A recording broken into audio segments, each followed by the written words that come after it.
कविता, जरा जल्दी करो, कहीं मोहन उठ ना जाए। हो गया जी, बस आ रही हूं। हे भगवान, मोहन की रक्षा करना। अब हमारे पास मृत्यु के अलावा दूसरा कोई रास्ता नहीं है। मोहन सिर्फ 8 साल का था। मोहन, मेरे बच्चे, मेरे लाल, अपना ख्याल रखना और हम दोनों को माफ कर देना। हमारे पास इसके अलावा दूसरा कोई रास्ता नहीं है। इतना कहकर कविता और रामू दोनों नदी की ओर जाने लगते हैं। कुछ देर में वे दोनों नदी के पास पहुंच जाते हैं। कविता, घर में कुछ छूटा तो नहीं है? नहीं जी, घर में कुछ भी नहीं छूटा है जिससे मोहन को पता चल सके। इसके बाद रामू और कविता दोनों नदी में छलांग लगा देते हैं और वहीं अपनी जान दे देते हैं। अगली सुबह। माँ, ओ माँ, कहाँ हो? चलो मुझे जल्दी से खाना दे दो, बहुत जोरों की भूख लगी है। मोहन अपनी माँ को बुलाता है, लेकिन जब कोई जवाब नहीं मिलता तो वो उठकर रसोई में जाता है। अरे माँ यहाँ भी नहीं है, इतनी सुबह सुबह कहाँ चली गई? मोहन परेशान हो जाता है और पूरा घर में ढूंढता है, लेकिन जब उसे घर में कोई नहीं मिलता है तो उसे चिंता होती है। इसके बाद वो पड़ोस में जाकर अपनी माँ के बारे में पूछता है। रघु चाचा, मेरी माँ को देखा है क्या? पता नहीं इतनी सुबह सुबह कहाँ चली गई। नहीं मोहन, मैंने तुम्हारी माँ को नहीं देखा। ठीक है रघु चाचा। मोहन उदास होकर अपने घर लौट जाता है और आंगन में बैठ जाता है। पता नहीं माँ और पापा दोनों कहाँ चले गए। मुझे तो बहुत डर लग रहा है।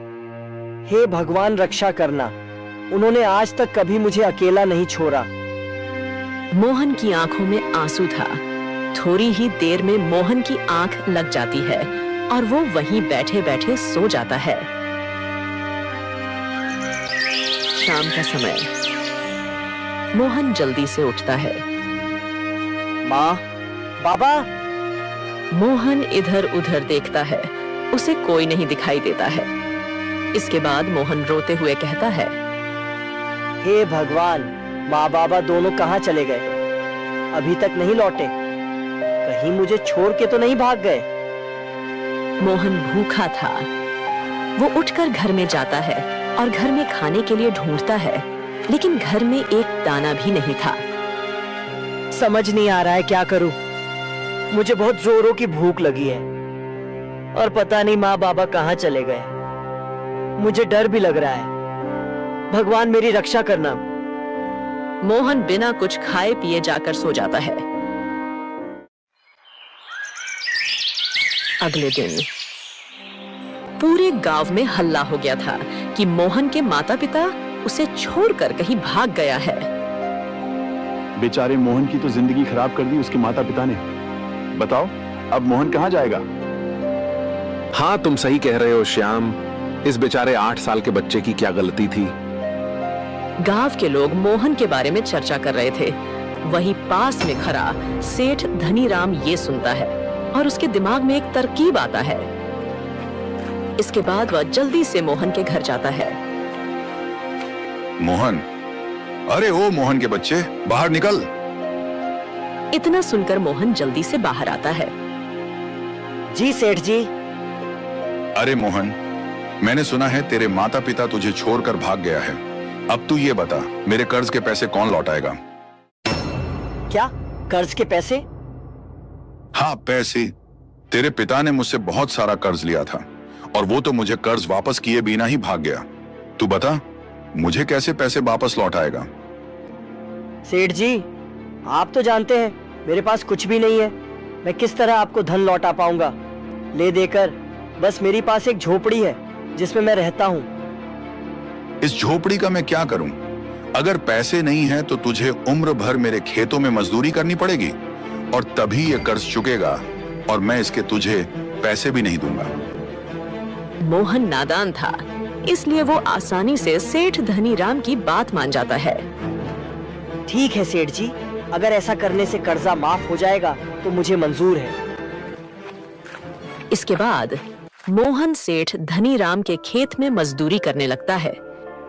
दिन भर वह मजदूरी करने के बाद सेठ धनीराम मोहन को सिर्फ रात का खाना ही देता था, और वो भी सिर्फ 2 सूखी रोटियां। ये ले और इसे खाकर सो जा, और कल सुबह जल्दी उठकर फिर से काम पर लग जाना। सुबह पैर पसार कर सोते मत दिखाई देना, वरना तेरी खैर नहीं। जी सेठ जी। सेठ धनीराम मोहन को खूब मारता पीटता भी था, जैसे वो कोई जानवर हो, लेकिन हालातों के आगे मोहन भी मजबूर था। ऐसे ही कुछ साल बीत जाते हैं और मोहन 25 वर्ष का हो जाता है। एक दिन सुबह सुबह मोहन को उठने में जरा देरी हो जाती है, तो वो जल्दी से सेठ धनीराम के खेतों की तरफ भागता है। आज तो उठने में बड़ी देर हो गई, जल्दी से खेत पहुंचता हूँ, वरना सेठ जी बहुत गुस्सा करेंगे। जैसे ही मोहन खेत में पहुंचता है, वो देखता है कि सेठ धनीराम लाठी लिए गुस्से में उसका इंतजार कर रहे थे। उन्हें ऐसे देखकर मोहन बहुत घबरा जाता है। सेठ जी, माफ कर दीजिए सेठ जी, उठने में जरा देर हो गई, आइंदा कभी नहीं होगा। अच्छा, माफ कर दूं?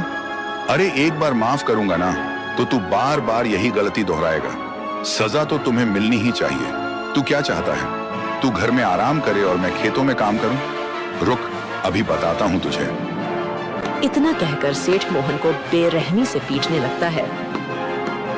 वैसे तो मोहन हमेशा सेठ जी की मार खा लेता था, क्योंकि उसे लगता था कि सेठ जी के अलावा उसका इस दुनिया में कोई है नहीं।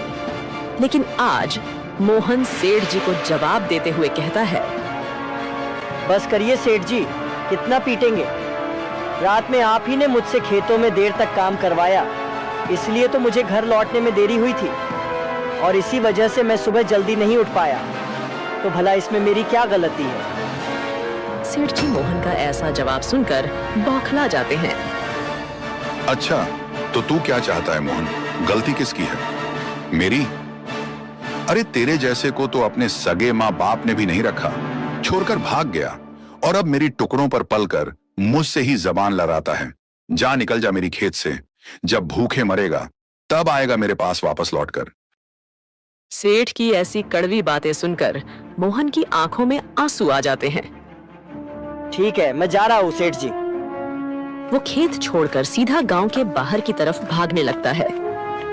उसे भी नहीं पता था कि वो कहां भाग रहा है, मगर मोहन सिर्फ उस गांव से दूर जाना चाहता था जिसने उसका सब कुछ उससे छीन लिया था।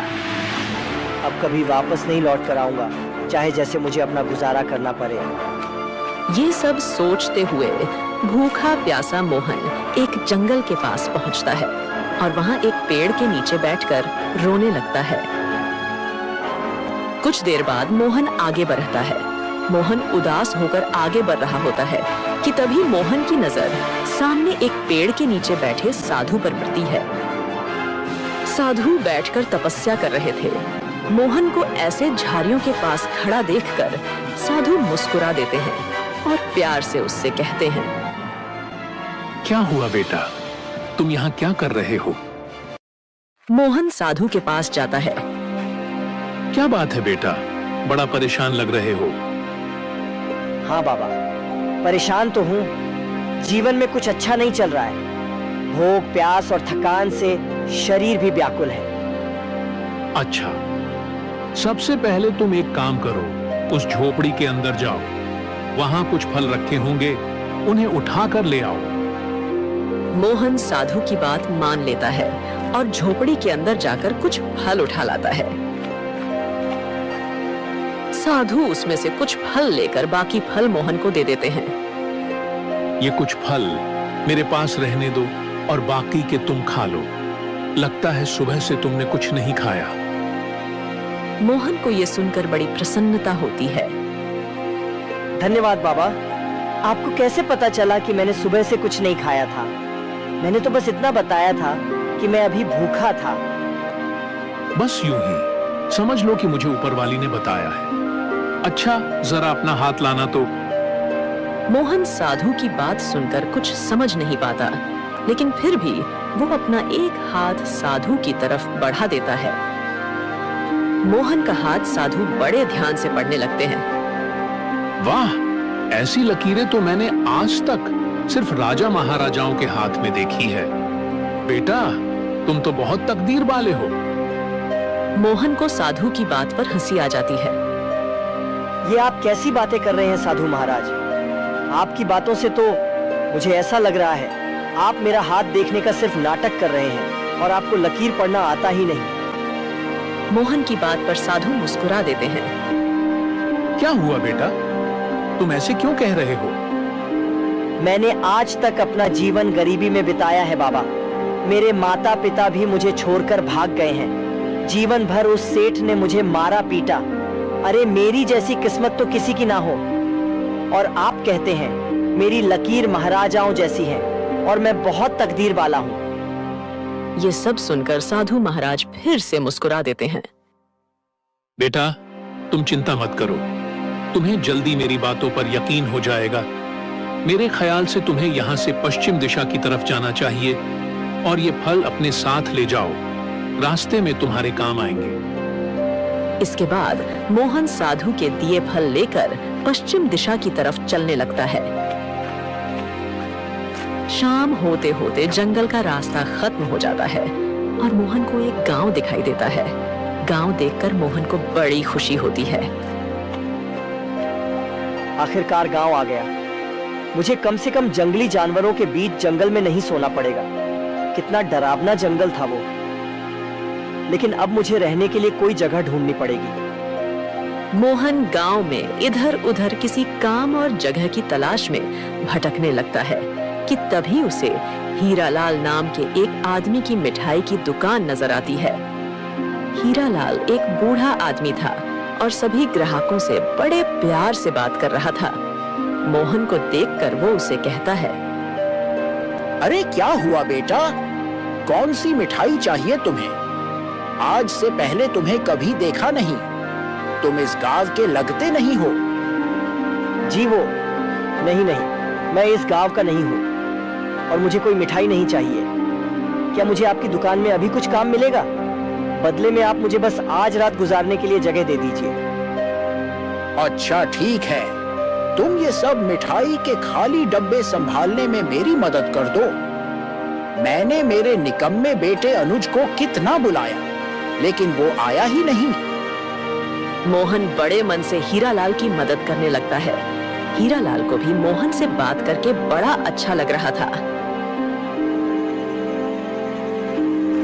रात होते ही हीरालाल मोहन को अपने घर ले जाता है, जहां पर सिर्फ हीरालाल और उसका बेटा अनुज अकेले रहते थे। अनुज की माँ का बहुत पहले ही देहांत हो गया था। अरे पिताजी, ये किस भिखारी को उठाकर ले आया आप? तमीज से बात कर अनुज, ये मोहन है। आज रात ये यही रुकेगा। इसने आज मेरी बहुत मदद की है। और तुम क्यों नहीं आए थे दुकान पे? आज कितना काम था? अरे ओ पिताजी, मैं थोड़ा व्यस्त था। हाँ, सब जानता हूँ तू कितना व्यस्त रहा होगा। अरे अपने दोस्तों के साथ घूमने निकल गया होगा। खैर, ये सब छोड़ो, मैं जल्दी से खाना बना देता हूँ। नहीं, आप रहने दीजिए। खाना मैं बना दूंगा।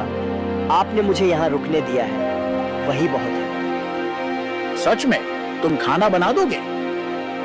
हाँ, जरूर। और देखना, आपको मेरे हाथ का खाना ना बहुत पसंद आएगा। इसके बाद मोहन हीरालाल और उसके बेटे अनुज के लिए स्वादिष्ट खाना बना देता है। वाह, क्या खुशबू आ रही है। आओ मोहन, तुम भी बैठो। हम सब साथ ही बैठकर खाते हैं। क्या? मैं आपके साथ? हाँ, और क्या, आओ। मोहन जब ये देखता है कि हीरालाल उससे इतने प्यार से बात कर रहा था, तो उसके आंखों में आंसू आ जाते हैं और वो उन्हें गले लगा लेता है। क्या हुआ बेटा, ऐसे भावुक क्यों हो रहा है? बहुत अरसे के बाद किसी ने मुझे ऐसे प्यार से बात किया है, इसलिए मन थोड़ा भावुक हो गया। चलिए, आप सब साथ में भोजन करते हैं। इसके बाद वो सब साथ में बैठकर भोजन करते हैं। अगले दिन सुबह सुबह मोहन जल्दी उठ जाता है और सबके लिए नाश्ता भी बना देता है। आज उसे बड़ा अच्छा लग रहा था और ऐसा महसूस हो रहा था कि मानो ये उसकी जिंदगी की एक नई शुरुआत हो। सेठ जी उठ जाइए, मैंने आपके लिए नाश्ता बना दिया है और अनुज सेठ को भी उठा दीजिए। क्या खुशबू है चाय की! वाह! अरे तूने तो मेरा दिल ही खुश कर दिया मोहन। ऐसे तो सिर्फ मेरी पत्नी ही मुझे नाश्ता बनाकर खिलाया करती थी। तूने तो मुझे उसकी याद दिला दी। और हाँ, ये क्या सेट लगा रखा है? एक काम कर, तू मुझे चाचा बुलाया कर। हीरालाल की बात सुनकर मोहन को बेहद अच्छा लगता है। वो खुशी से कहता है, ठीक है हीरा चाचा। इसके बाद तीनों नाश्ता करने बैठ जाते हैं। नाश्ता करने के बाद मोहन हीरालाल से कहता है, हीरा चाचा आपका बहुत बहुत धन्यवाद। आपने मुझे इतना प्यार दिया, इतना इज्जत दिया। अब मैं चलता हूँ। मोहन कहाँ जा रहे हो? तुम तो किसी को इस गांव में जानते भी नहीं। चाचा मैं काम की तलाश में जा रहा हूँ, क्या पता कुछ काम ही मिल जाए। मोहन, एक काम करो, तुम राजा के दरबार में चले जाओ। राजा विक्रम बड़े दयालु है। मुझे पूरा यकीन है तुम्हें कुछ न कुछ काम जरूर मिल जाएगा। ठीक है हीरा चाचा, मैं सबसे पहले राजा विक्रम के दरबार में ही जाऊंगा। इसके बाद मोहन हीरालाल की आशीर्वाद लेता है और राज्य दरबार की ओर जाने लगता है। रास्ते में एक घना जंगल पड़ता है। मोहन के चेहरे पर संतोष झलक रहा था। उसे उम्मीद था कि राज्य दरबार में उसे कुछ काम मिल जाएगा। मोहन जल्दी जल्दी राज्य दरबार की ओर बढ़ रहा था कि तभी उसे सामने एक मरा हुआ पक्षी दिखाई देता है। अरे ये पक्षी तो काफी घायल है, ऐसा लगता है जैसे ये मर चुका है। मोहन उसे छू कर देखता है, लेकिन पक्षी की सांसें थोड़ा सा भी नहीं चल रहा होता है। शायद ये पक्षी मर चुका है। इसके बाद मोहन उस पक्षी को वहीं पर छोड़कर आगे बढ़ने लगता है। वो पक्षी ऐसे पारा क्यों था? मुझे ये बात समझ नहीं आई। कहीं वो पक्षी जिंदा तो नहीं? क्यों ना मैं उस पक्षी को अपने साथ राज्य दरबार ले जाऊं और ले जाकर राजा को दे दूंगा। महल में अनेक प्रकार के हकीम रहते हैं जो पक्षी को जरूर बचा लेंगे। मोहन इतना सोचता है और लौटकर वापस आ जाता है और उस पक्षी को हाथ में उठाकर जल्दी जल्दी राज्य दरबार की ओर बढ़ने लगता है। कुछ देर बाद मोहन पक्षी को लेकर दरबार के अंदर पहुंचता है। मोहन के हाथ में पक्षी देखकर राजा चौंक जाता है और दौड़ कर मोहन के पास आता है। पक्षी, ये पक्षी तुम्हारे पास कहां से आया? मोहन राजा की बात सुनकर डर जाता है। महाराज, मैंने कुछ नहीं किया। मैं तो जंगल की रास्ते से आ रहा था तो मुझे ये पक्षी रास्ते पर पड़ा हुआ मिला। मैंने सोचा क्यों न इस पंछी को राज्य दरबार ले जाऊं, शायद इसकी जान बच जाए। महाराज मुझे माफ कर दीजिए, मैंने इसे नहीं मारा। हाँ, मुझे पता है कि इसे तुमने नहीं मारा है। क्या तुम्हें पता है ये किसकी पक्षी है? किसकी है महाराज? मुझे नहीं मालूम, मैं तो इस गांव का भी नहीं हूँ।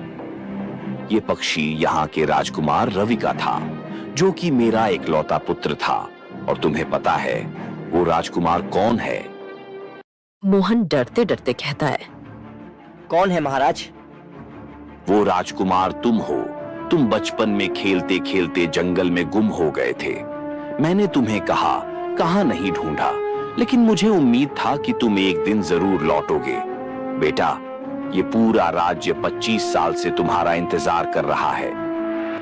क्या मैं? नहीं महाराज, मैं राजकुमार नहीं हो सकता।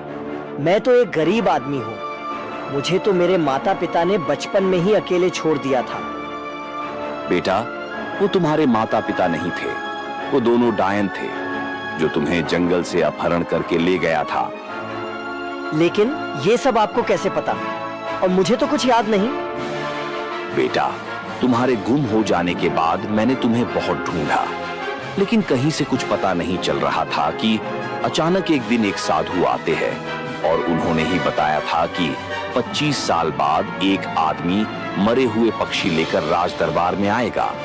वही होगा इस राज्य का राजकुमार।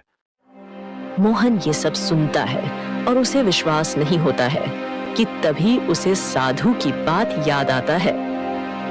क्या हुआ बेटा, ज्यादा सोचो मत, अब तुम आ गए हो ना, अब सब कुछ सही हो जाएगा।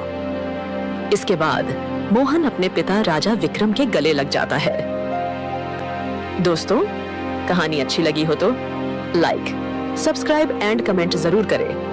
मिलते हैं किसी नए कहानी में, तब तक के लिए